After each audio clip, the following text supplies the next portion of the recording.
Selamat malam Bapak Ibu. Pada video kali ini menjadi video terakhir kalau mengikuti materi BK, karena video selanjutnya itu nanti saya akan mencoba menjelaskan hasil pengerjaan dari soal tes atau soal ujian workshop yang diberikan oleh BK. Pada video kali ini, sesuai janji saya di video sebelumnya, kita akan membahas bagian tambahannya. Jadi tambahannya itu pada bagian navigation Bapak Ibu, atau headernya kalau mengikuti nama file yang di materi BK ini, kita akan menambahkan variabel URI ini dan memanggil metode bernama service, dan akan diisi oleh argumennya akan diisi oleh URI.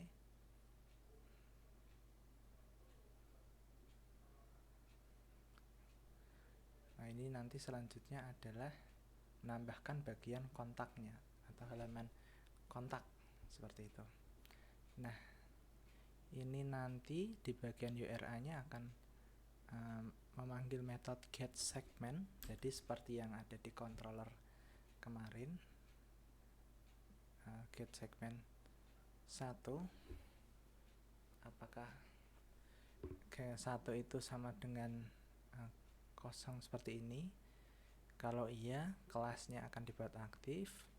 Kalau tidak, nanti kelasnya dibiarkan kosong. Nah, Bapak Ibu, ini yang dinamakan ternary operator dalam dunia pemrograman. Tapi untuk saat ini kita menggunakan PHP. Sintaks atau aturan penulisan ternary operatornya seperti ini. Ternary operator itu kondisi if else yang harusnya bercabang dari sini kemudian ada di dalamnya lagi seperti ini. Nah, ini diubah menjadi satu baris saja, satu baris lurus seperti itu. Jadi ini kalau membacanya, kita memeriksa kondisi apakah URI yang mana URI ini, variabel URI ini memanggil getSegment 1, getSegment yang pertama. Kalau getSegment satunya sama dengan kosong seperti ini, maka akan melakukan set property class pada tag li ini sebagai tag aktif. Ini nanti merujuk ke CSS yang kita pakai. Kalau kondisi yang ini tidak terpenuhi, kondisi yang ini, maka kelasnya dibiarkan kosong saja seperti itu. Kemudian untuk set URL ini nanti mengarah ke halaman yang ada di website kita. Kalau Bapak Ibu perhatikan, ini langsung menggunakan slash. Ini nanti untuk kembali ke home, ini nanti menggunakan shop karena akan ditampilkan di address bar itu /shop yang akan membawa kita ke halaman shop atau etalase tokonya. Kemudian untuk kontak tentu nanti akan dibawa ke halaman kontak. Untuk halaman transaction tentu kita perlu melakukan pengujian kondisi. Kita cek dulu apakah user ini sudah login. Dibuktikan melalui if session pada variabel ini, variabel bernama session yang memanggil metode session untuk membuka untuk listen atau bukan mendengarkan ya, tapi lebih ke memantau apakah sesi browsing kali ini ada value atau nilai yang bernama ini, is login, sudah masuk. Kalau iya, nanti tampilkan tombol yang transaksi ini seperti yang saya sebutkan di video sebelumnya ya. Fitur transaksi hanya bisa digunakan oleh pengguna yang sudah login. Kemudian karena kondisinya hanya if else saja, kalau terpenuhi ya berarti akan ditampilkan ini, kalau tidak berarti tidak ditampilkan seperti itu. Tidak, maka untuk penulisan if else-nya cukup menggunakan if saja, karena nanti kalau else berarti otomatis kita tahu oh list yang berisi button atau tombol transaksi ini tidak akan muncul seperti itu.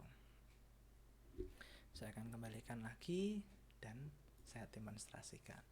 Sekarang kita berada di folder, di halaman produk ya, atau dari shop, kemudian kita masuk di halaman produknya.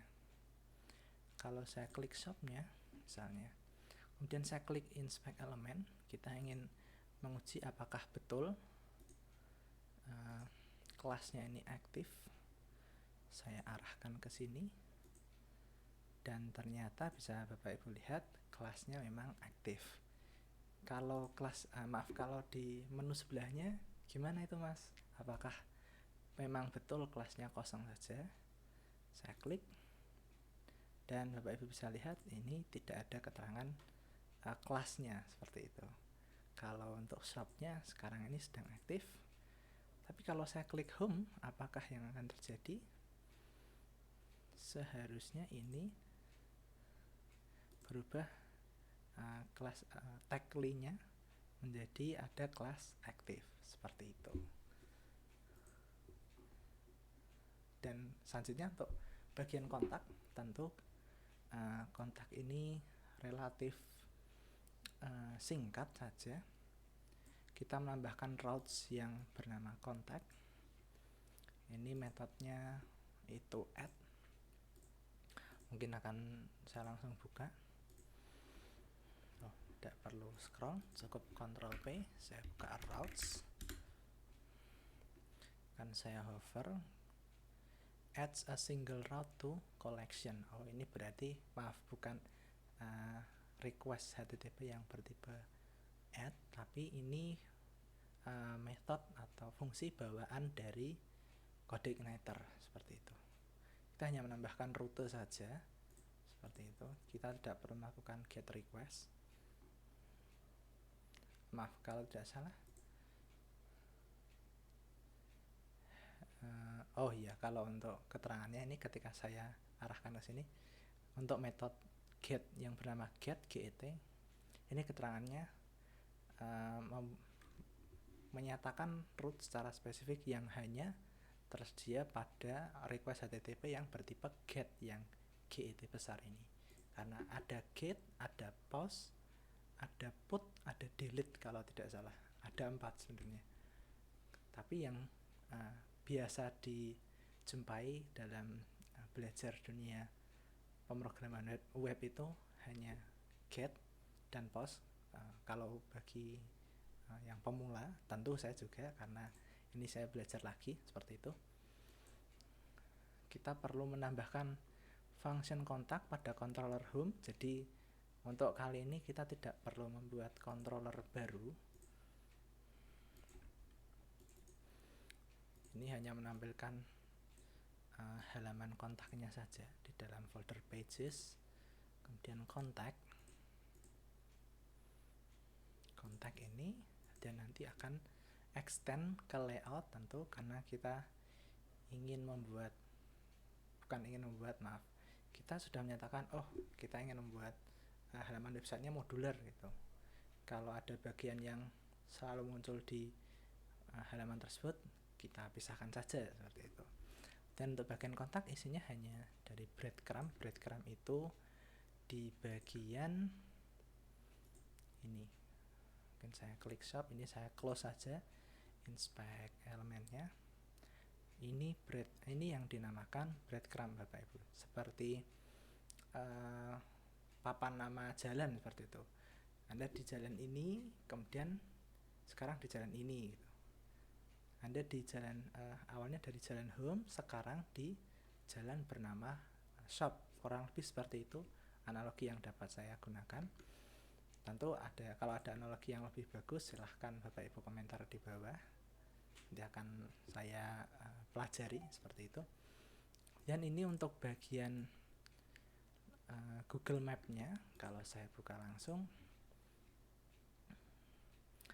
awalnya ini Google Map-nya kalau kita lihat,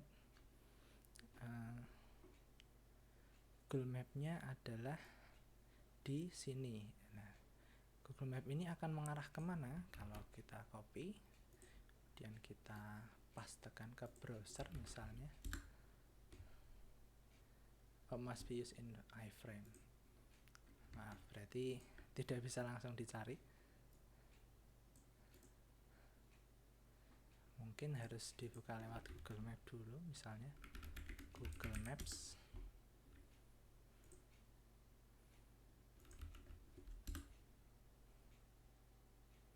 Oke.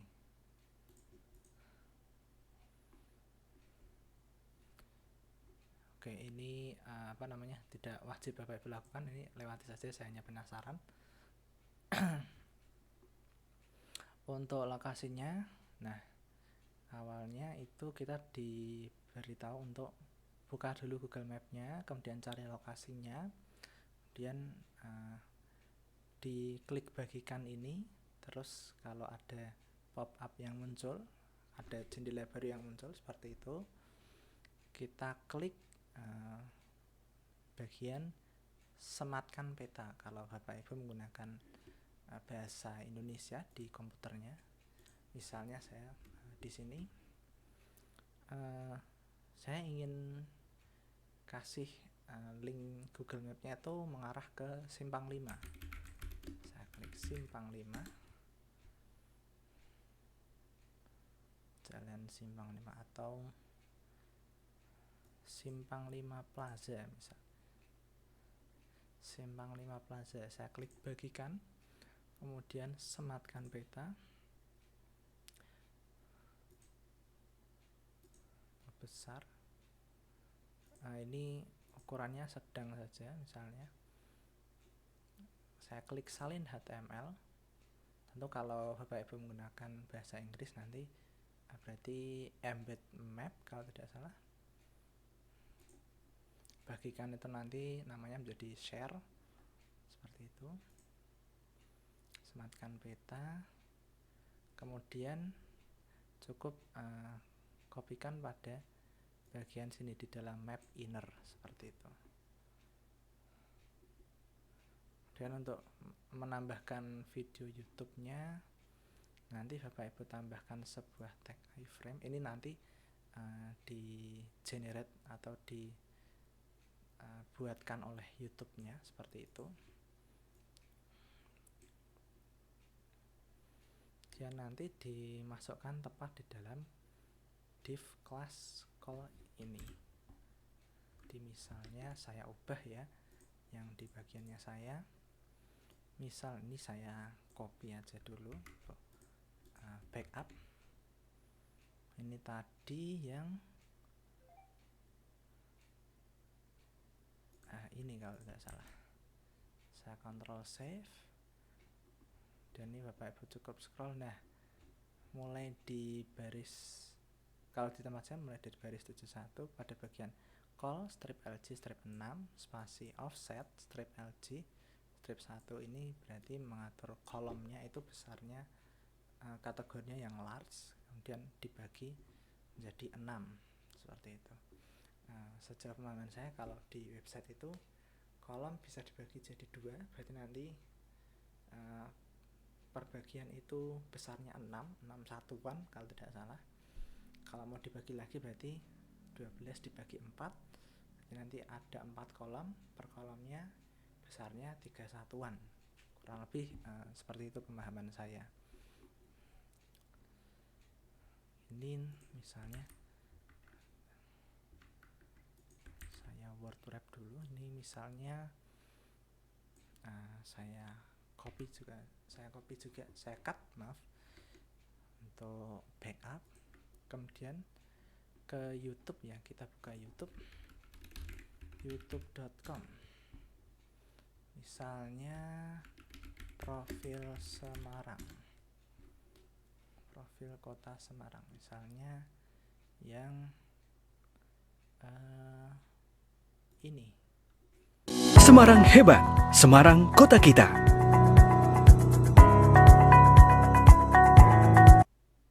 Mungkin kita coba yang lebih bagus. Kami siap menerima Anda. Ayo berwisata di Kota Semarang.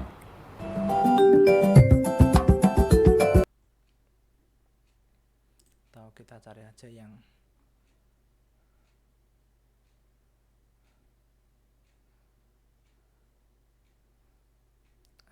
atau misalnya dinas arsip ini misalnya. Ini kayaknya bisa full HD ya, jadi tidak mata seperti itu. Buku adalah pembawa peradaban. Tanpa buku, sejarah itu sunyi, sastra itu bodoh, sains lumpuh, pemikiran dan spekulasi terhenti. Buku adalah mesin perubahan, jendela di dunia, mercusuar yang didirikan di lautan waktu.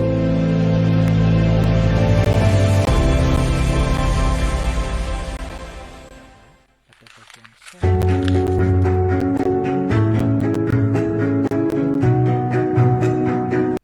atau kita sematkan.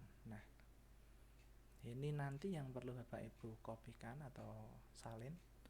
Kita klik, ini ada opsi tambahannya, ada show player control, enable privacy enhance mode. Ini opsinya saja, player control. Nanti Bapak Ibu bisa pause, bisa play videonya, bisa dipercepat ke depan atau dimundurkan ke belakang seperti itu. Ini saya biarkan saja sesuai bawaannya dan sesuai materi BK. Saya kopikan. Harusnya ini sudah otomatis menyalin videonya seperti itu. Kemudian kita kembali lagi di halaman website kita. Kita refresh atau reload.